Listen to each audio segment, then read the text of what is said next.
Hey there, welcome back to another bite-sized review. This is going to be kind of a sequel to the first review I did of the original Top Gun. So this is the sequel. It's like, let's see, 30 years later, something like that. Yeah, this is Top Gun Maverick, which is a 2022 release. It's 2 hours and 17 minutes. And the director this time is not Tony Scott, it is now Joseph Kosinski, who has done great work such as Oblivion and Tron Legacy. And yeah, this film is amazing. I'm not going to spoil anything too major. So if you haven't seen it, no worries for spoilers. There will be none here. Well, pretty much none here. I'm just going to talk about minor, like, scenes. So this is the direct sequel to the original Top Gun, which is kind of crazy. It was like 30 years ago. Yeah.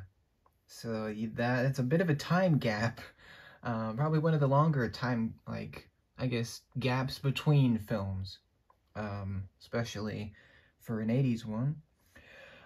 Let's see. We have some returning faces, a few. We do have Tom Cruise back as Pete Mitchell, Maverick. Of course, it wouldn't be Top Gun without him. Obviously he's much older, but he's still got this. He's still got the spirit, the style, the smile, the snarky attitude. He's still got that. We do have Val Kilmer back as Iceman, which is great. He plays a wonderful part. I'm not going to spoil anything, but he plays a big part. Those are kind of the only two returning faces, pretty much. For whatever reason, Kelly McGillis was not asked to be brought back. Neither was Meg Ryan or Anthony Edwards.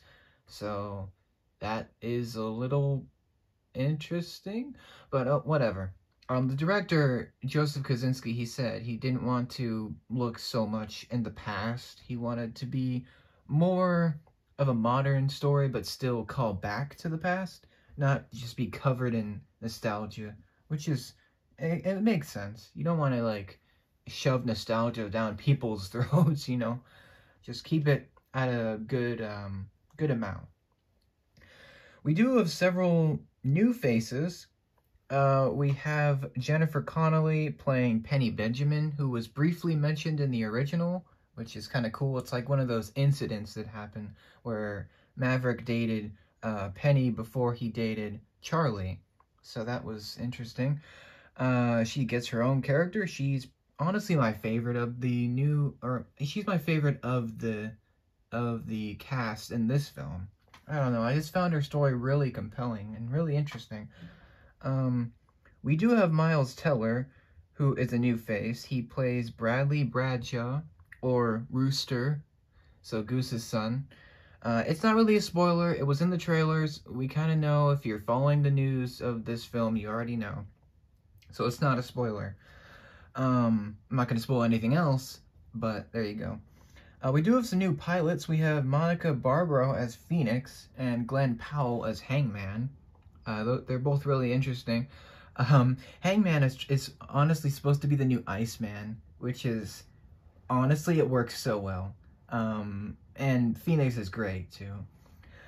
We do have Ed Harris as an admiral, and John Hamm as a vice admiral. So there you go. That is a lot of characters and actors. There's a lot more. But essentially, the mission this time is much more dangerous. Maverick, I guess, do I want to spoil it? There's a big event that happens at the beginning where advanced tech is involved. And so Maverick tests out a new experimental jet. And so he tries to push it to Mach 10, I believe. And he does. He tries to push it farther. However, that ends up crashing. And so that ends up actually bringing him back to the Top Gun Academy to teach new students how to fly and how to get rid of enemy pilots. So Maverick ends up getting pulled into this whole new mission where he has to train these new pilots, get them ready.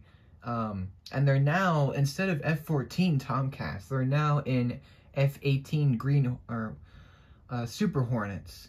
So they're new jets, new technology that has evolved since the 86 film. So now the jets are much more advanced, much more agile, and able to, they're much more powerful.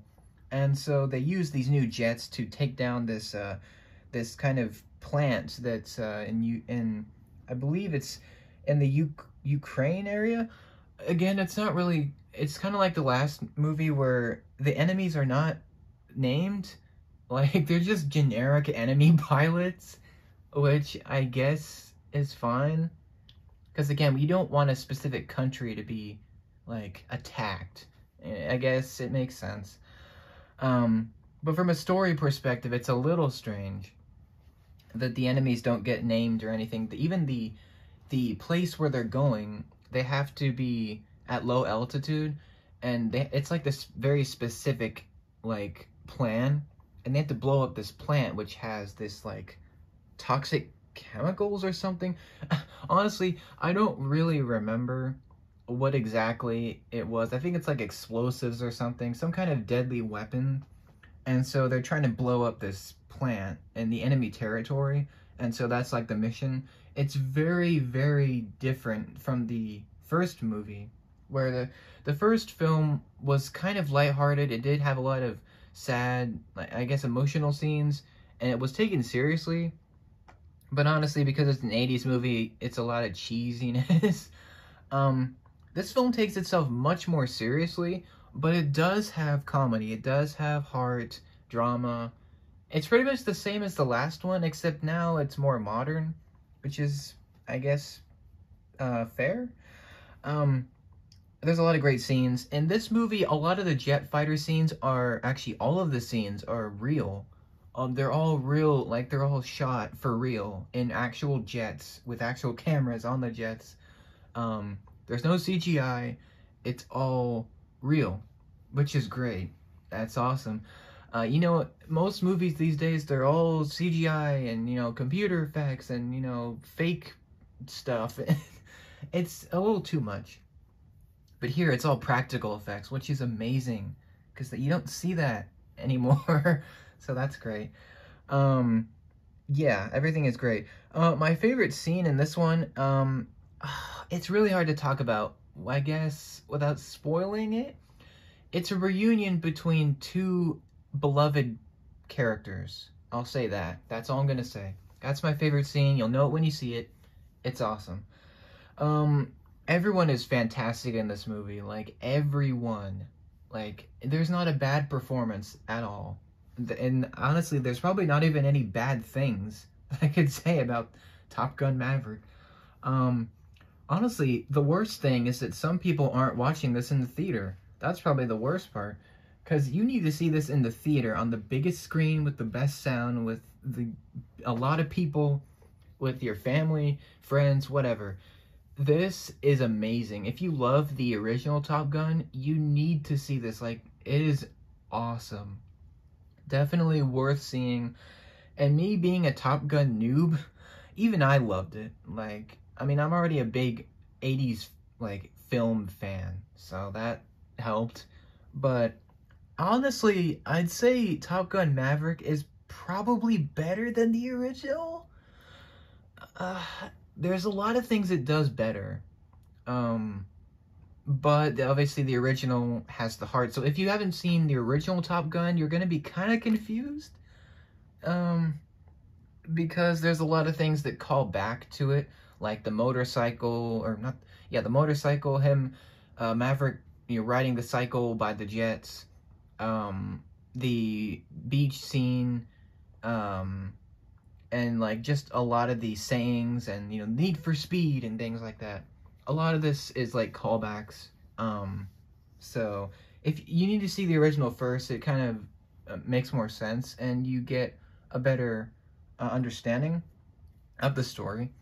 I feel like Top Gun Maverick is gonna do so well in the theater, and it's gonna pull in it's already pulled in so much money. Oh my word. And it's probably one of the best films of the year. It's definitely one of the best ones. We actually had to wait for it for a while. It was supposed to come out in 2020, then it got delayed, and now it's finally in theaters. So, yeah. Um, Top Gun Maverick, 10 out of 10. I have no complaints. Nothing is bad. It's all really well done. The story is really amazing. The callbacks are amazing. The new characters are amazing. All the action and the drama and like everything is just so well made, which is great because this could have been a disaster. It could have been a bad movie, but thank goodness it wasn't. Honestly, Maverick doesn't need a sequel. It really doesn't. The story is kind of done. So, I mean, they could go in a sequel route. Who knows? But honestly, I think it's fine with just two movies. Not many franchises can say they have just two films, and well, this is one of them. I'd say another one would probably be the Gremlins series. It only has two films, and yet both are excellent. So yeah. Top Gun Maverick, have you seen it? What do you think about it? What did you like the most? Do you think it's a cash grab? Do you think it needs a sequel? What do you think about the original? Let me know. Thank you so much for watching. Please support this movie so it can get a lot of great awards. One of the best films. Go see it. You will not be disappointed, especially if you're a fan. Thank you so much for watching this. I probably will do at least a couple more videos on this franchise, because I have a lot to say. Yeah, that's all I have for you.